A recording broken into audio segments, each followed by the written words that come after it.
में जो भी पार्टी सत्ता में आ जाती है, ऐसा लगता है कि उसे तो न जाने कौन से ज्ञान की प्राप्ति हो जाती है। और बात करें विपक्षी दल की, तो उसे तो जैसे इस ट्रेड डील में कमियों के अलावा कुछ दिख ही नहीं रहा है। यही बारीकियां तुम्हें उस दिन नहीं समझ आ रही थी। बड़े बड़े लेक्चर दिए गए थे। जो सत्ता में पार्टी होती है उसे तो नुकसान में भी फायदा नजर आ रहा होता है, और जो विपक्ष में पार्टी होती है उसे तो फायदे में भी जैसे नुकसान ही नुकसान नजर आ रहा होता है। में जो भी पार्टी सत्ता में आ जाती है, ऐसा लगता है कि उसे तो न जाने कौन से ज्ञान की प्राप्ति हो जाती है। और जो पार्टी विपक्ष में होती है वो तो जैसे बैक बेंचर्स की तरह हो जाती है कि जिसे कोई चीज लाख समझा लो, उसे तो जैसे चीज समझ ही नहीं आती। बात करें अगर आज से 12-13 साल पहले की, जिस समय एफडीआई को रिटेल के क्षेत्र में लाया जा रहा था, तो एक पार्टी तो उसके हिमायती बनी हुई थी और दूसरी पार्टी तो उसकी बुराइयां गिनाने में लगी हुई थी कि किस तरह एफडीआई रिटेल में आने के बाद छोटा दुकानदार या फिर छोटा व्यापारी किस तरह बर्बाद हो जाएगा। और यूं ऐसा लगने लगा था कि जैसे इस पार्टी से भला तो ज्यादा कोई और सोच ही नहीं सकता। और बात करें अगर अब की, तो जो पार्टी उस समय विपक्ष में थी, आज वो पार्टी सत्ता में है।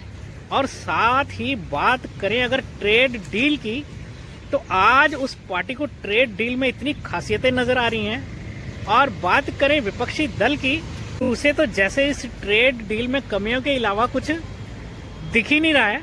और यूं वो आज समझाने में लगी हुई है कि कैसे छोटा किसान बर्बाद हो जाएगा, कृषि क्षेत्र को कितना नुकसान होगा। आज वो इसकी बारीकियों से वाकिफ करा रही है जनता को। तो इस पार्टी से ये भी सवाल है कि यही बारीकियां तुम्हें उस दिन नहीं समझ आ रही थी जब एफडीआई को रिटेल के सेक्टर में लाया जा रहा था। यूं आपने बड़ी बड़ी कंपनियां को छोटे छोटे दुकानदारों के सामने लाके खड़ा कर दिया। और आज की डेट में क्या हाल हो रखा है छोटे दुकानदारों का, रिटेल सेक्टर का। आपने चकाचौंध दिखाकर विदेशी कंपनियों को सबके सामने खड़ा कर नए नए कॉन्सेप्ट लाकर किस तरह सेल्फ एम्प्लॉयमेंट को खत्म कर दिया, आप ये भूल गए। लेकिन आपको आज वो कमियां जरूर नजर आ रही हैं कि जो अब होने वाली हैं। और जो पार्टी उसके विपक्ष में थी वो उसके नुकसान को गिना रही थी। और यूं बड़े बड़े लेक्चर दिए गए थे कि किस तरह छोटा दुकानदार या छोटा व्यापारी बर्बाद हो जाएगा। और यूं इस तरह लगने लगा था कि जो पार्टी विपक्ष में है, जैसे कि जनता की फिक्र तो सबसे ज्यादा उसे ही है। और बात करें अगर अब की, तो जो पार्टी उस समय विपक्ष में थी, आज वो पार्टी सत्ता में है। और साथ ही बात करें अगर ट्रेड डील की, तो आज उस पार्टी को ट्रेड डील में इतनी खासियतें नजर आ रही हैं। और बात करें विपक्षी दल की, तो उसे तो जैसे इस ट्रेड डील में कमियों के अलावा कुछ दिख ही नहीं रहा है। अक्सर होता भी ऐसा ही है, जो सत्ता में पार्टी होती है उसे तो नुकसान में भी फायदा नजर आ रहा होता है, और जो विपक्ष में पार्टी होती है उसे तो फायदे में भी जैसे नुकसान ही नुकसान नजर आ रहा होता है।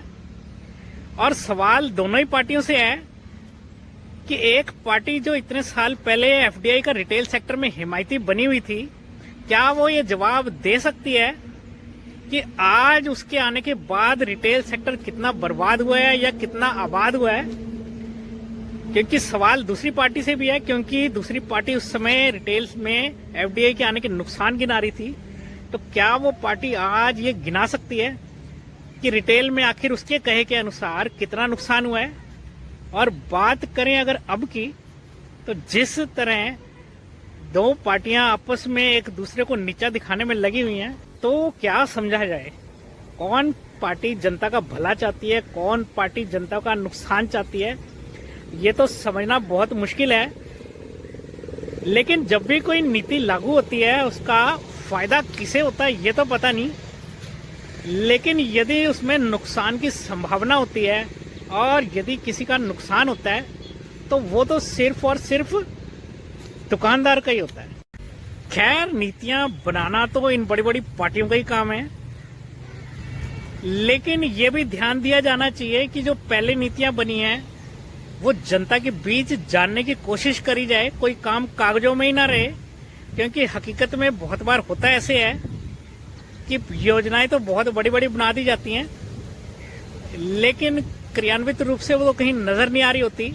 और बात करें अगर वाकई आज से 10-12 साल पहले की, तो क्या कोई ऐसा सर्वे करा जाता है कि उससे पहले किस तरह छोटे दुकानदार सच में ही तबाह हो गए हैं, बर्बाद हो गए हैं, या फिर मार्केट से बाहर होते जा रहे हैं? क्या इस संदर्भ में ये पार्टियां कोई ध्यान देती भी हैं, या फिर अपने 5 साल का कार्यकाल पूरा करके बाहर हो जाती हैं?